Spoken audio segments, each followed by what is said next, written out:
Wewe ukienda kuzuru kaburi la baba yako au babu yako unaambiwa ni ushirikina. Lakini ukienda kuzuru kaburi la Mtume unaambiwa ni ibada. Wewe ukienda kuzuru kaburi la Yesu Kristo au ukienda kufanya utalii kwenye kaburi la Firauni kupata history, unaambiwa ule ndiyo sahihi. Lakini wewe ukienda kwenye makaburi ya babu yako, ya baba yako, watu waliotangulia walikuwa na karama, walikuwa ni mashekhe wenye elimu zao za kiroho, ukienda kule kufanya dua au ukienda kule kwa ajili ya mambo yako binafsi, ukienda kwa ajili ya kuomba nguvu, karama, kwa sababu mtu akishakufa anakuwa na uwezo, anakuwa na nguvu za kiroho. Mtu kwanza afi, ila mtu anahifadhiwa kwa elimu ya tiba. Mtu afi ila mtu anahifadhiwa. Ndio maana mtu alokufa unaweza ukaenda ukamuita na akaja.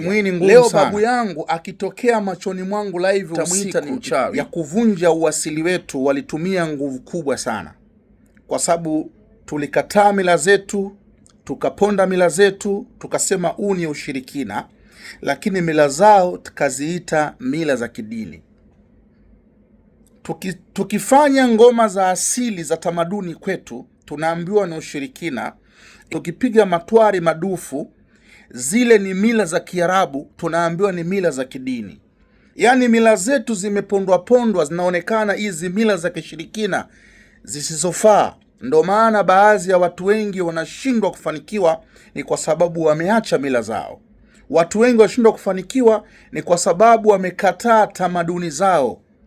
Ndio maana wewe unaambiwa usende kaburini kwa babu yako kwenda kufanya dua, kwenda kufanya maombi, kwenda kuongeza nguvu za kiroho, kwa sababu utambua ni ushirikina.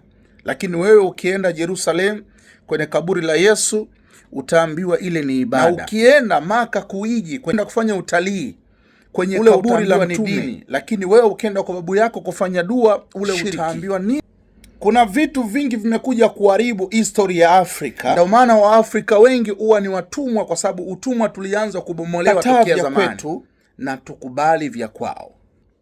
Watu wengi wameshindwa kuwa kwenye focus ya utajiri, kuondokana na umaskini, sababu baadhi ya mila zetu tuliziona mila ambazo zimepitwa na wakati. Kumbe hizi mila za kwetu sisi, kama ingekuwa tunazifata kwa mwenendo mzuri, hakuna mtu angekuwa maskini. Tamaduni ya nguvu za asili, ili tuchukie za kwetu, tuone ni ushirikina, tuone ni kitu kisichofaa. Lakini watu wengi wametolewa katika imani asili na kuiona ni ushirikina usiofaa. Mtume Muhammad amerogwa na uchawi, na Mungu amemjalia kumwacha arogwe ili iwe kiigizo chema kwa sisi, ambao kama wewe ukirogwa, basi tafuta mtu mwenye uwezo. Ukirogwa mtafute chifu, kwa sababu ana uwezo wa nguvu za asili, anaweza kuondoa huo uchawi. Mungu anafanya kupitia mimi. Mungu amenipa mimi karama nikusaidie wewe, ndio maana kanipa uwezo wa elimu za kichawi. Amenipa uwezo wa elimu ya tiba za kiasili kupitia science, kwamba unausumbuliwa na nini, kwa sababu uchawi ni science. Uchawi ni science. Uchawi ni science. Kwa hiyo vitu vingi ambavyo Waafrika tunavizarau ni kwa sababu tumeambiwa ni ushirikina. Ukivaa pete ni ushirikina, lakini kuna manabii walivaa pete. Ukitoa kafara ni ushirikina na ni uchawi, lakini kuna nabii amchinje mwanaye amtoe kafara. Alitakiwa achinje ngondoo kutoa kafara. Ili ufanikiwe unatakiwa utoe kafara, ili ufanikiwe unatakiwa uchinje. Lakini baadhi ya watu wanakwambia ni ushirikina, ni kwa sababu ya ufia dini.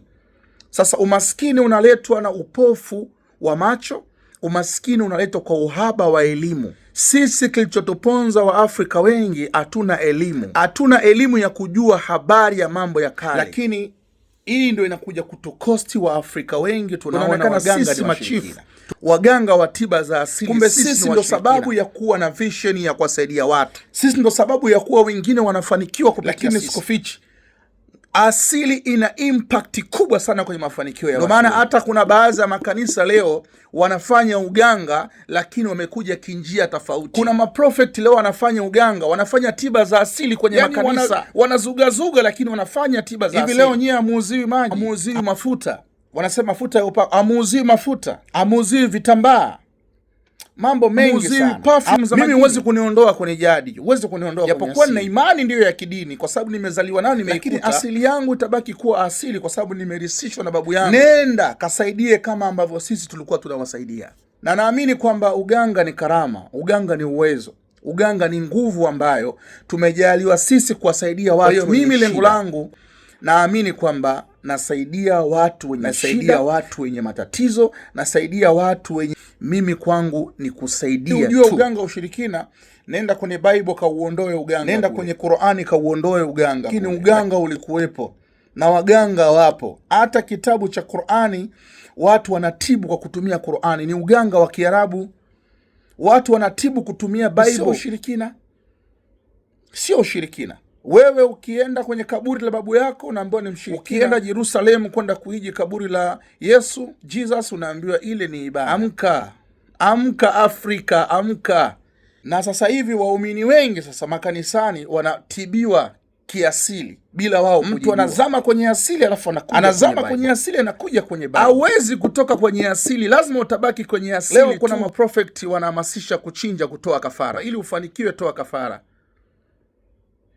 Ili wewe una shida, chukua mafuta ya mvuto, mafuta ya biashara.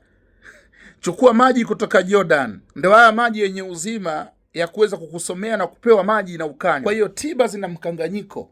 Watu wanachukua maudhui yetu wanaingiza kwenye kanisa, lakini asili itabaki kuwa asili na jadi itabaki kuwa jadi. Uganga sio ushirikina, ila ni mbinu za walowezi walakuja kuondoa tiba zetu, mambo yao ili tuchukie. Hiyo ndio kubwa sana ambayo imefanyika na wamefanikiwa kwa asilimia kubwa sana. Baadhi ya watu wengi wanadhani uganga ni ushirikina. Baadhi ya watu wengi wanachukia sana tiba za asili.